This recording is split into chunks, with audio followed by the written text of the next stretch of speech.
मास केबेठारु आरंभ हेउछि? श्रावण मासरे केतोटी सोमवार पड़िबो?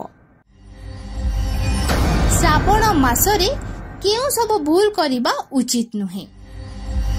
श्रावण व्रतरे केउ जिनिस खाइबा द्वारा व्रत भांगी जाई थाए? श्रावण मासरे भोला बाबांगु केउ जिनिस अर्पण करिबा उचित नुहे? बंधुगण, श्रावण मासटी शिव भक्त मानक पई भल सौभाग्य नेकी आसी थाए। एहा सेही मास जाहाकु आमे भल मास कहि थांती। एहा सहित शिव भक्त माने एही मास को अपेक्षा करिकी रही थांती। श्रावण मासरे भगवान शिव पृथ्वी को आसी निजर भक्तंक घरे बास करि थांती और सेमानक सच्चा भक्ति रे प्रसन्न होई आशीर्वाद देई थांती। श्रावणर प्रत्येक दिन बहुत शुभ होई थाए। प्रत्येक दिन पवित्र अटे।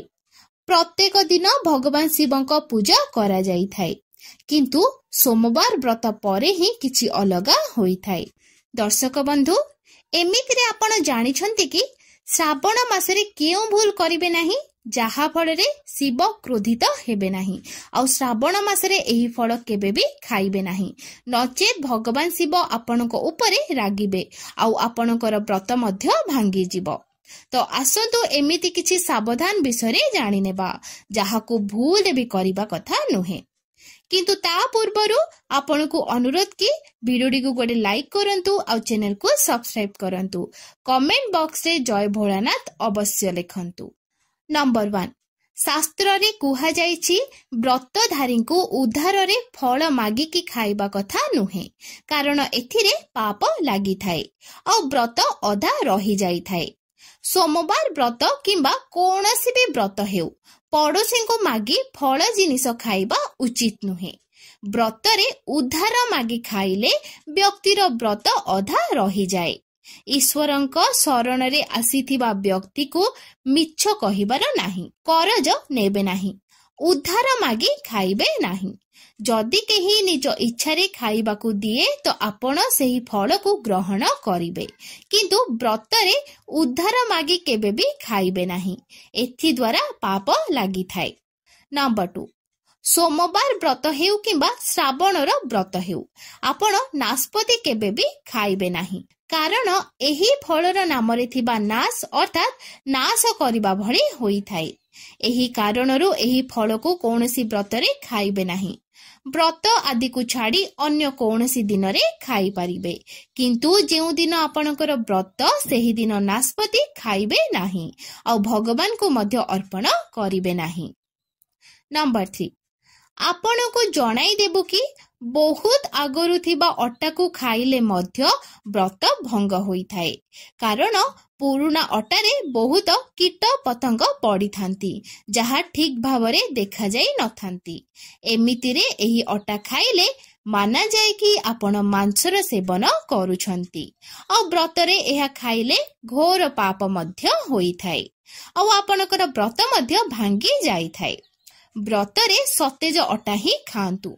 व्रत सर्वदा शुद्धता रखिबा उचित। श्रावण मास को बहुत बड़ पवित्र मास बोली माना जाए। एथिपाई शिव भगवान को आगरे एही 5टी जिनिस को केबे भी रखिबे नाही। तो चलंतु जानिबा सेही 5टी जिनिस कौन कौन।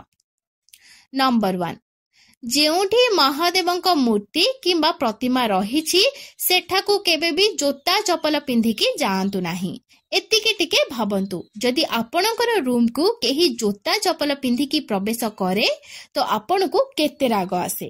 ठीक सेमिति महादेव भी आपण को ऊपर रागी जाती और आपण को मिलिबाकु थिबा फल नष्ट होई जाए। तेणु खाली पादरे ही मंदिर को प्रवेश करिवे। नंबर 2, प्रायतः महिलांकर मासिक धर्म आसी थाए, तो किछि महिला थांती मासिक धर्म आसिले काहाको किछि न कही पूजा पाठ आदि करि दियंती, जाहाको कि शास्त्र रे वर्जित माना जाईछि। जदि आपणकर मासिक पीड़ा हुए तो घरे थिबा मंदिर किंबा बाहरे थिबा कोनोसी मंदिर को प्रवेश करिवे नाही।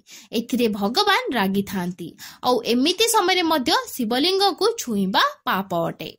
नंबर 3, शास्त्र रे कुहा जाइछि शिवलिंग थिबा जागारे सबु शक्ति संचार होइथाय। जदि घरे शिवलिंग थाए तो सेही व्यक्ति शिवंकर कृपा सबु बेले पाइथाय। वास्तुशास्त्र अनुसार शिवलिंग रे सबु शक्तिर संचार होइथाय। एथिपाई शिवलिंग रे सबु बेले जलधारा प्रभावित करा जाइथाय। एहा शिव भगवान को शांत रखिथाय। किछि लोक घरे शिवलिंग को रखिथांती किंतु गोटे सप्ताह पर्यंत जल चढ़ाई नथांती।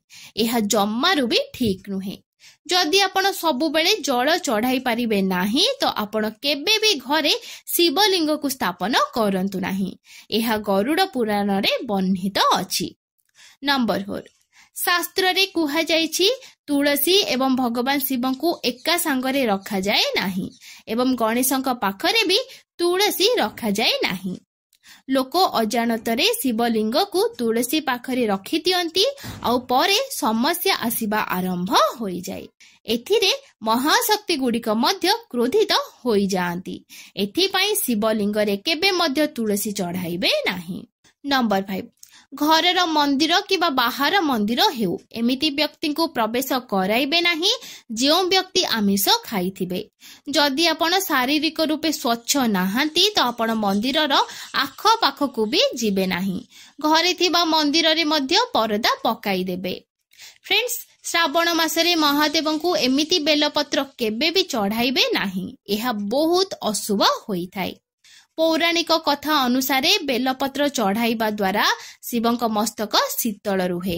बेलपत्र रे शिवंक पूजा करिबा द्वारा दरिद्रता दूर होइथाय एवं व्यक्ति सौभाग्यशाली बनिथाय। आउ एथिरे हनुमान भी प्रसन्न होइथांती कारण हनुमान शिवंकर अवतार अटंती। बंधुगण प्रथमे जानि नियंतु बेलपत्रर उपयोग एवं एहार लाभ केमिति मिलिथाय। नंबर 1 जदि बेल वृक्ष घर मझिरे किंबा पूर्व दिगरे होइथाय ताहाले घरे धनर अभाव देखा दिए नाही एवं परिवार खुशी रे रहिथाय। नंबर 2 जो व्यक्ति बेल वृक्षर मूल भागरे पूजा अर्चना करे ताकू मृत्यु परे शिवलोक प्राप्त होइथाय। बंधुगण एबे जानिबा बेलपत्र सहित जड़ित किछि खास कथा। अष्टमी नवमी चतुर्दशी एवं अमावास्या बा संक्रांति बा सोमवार दिन बेलपत्र तोड़िबे नाही।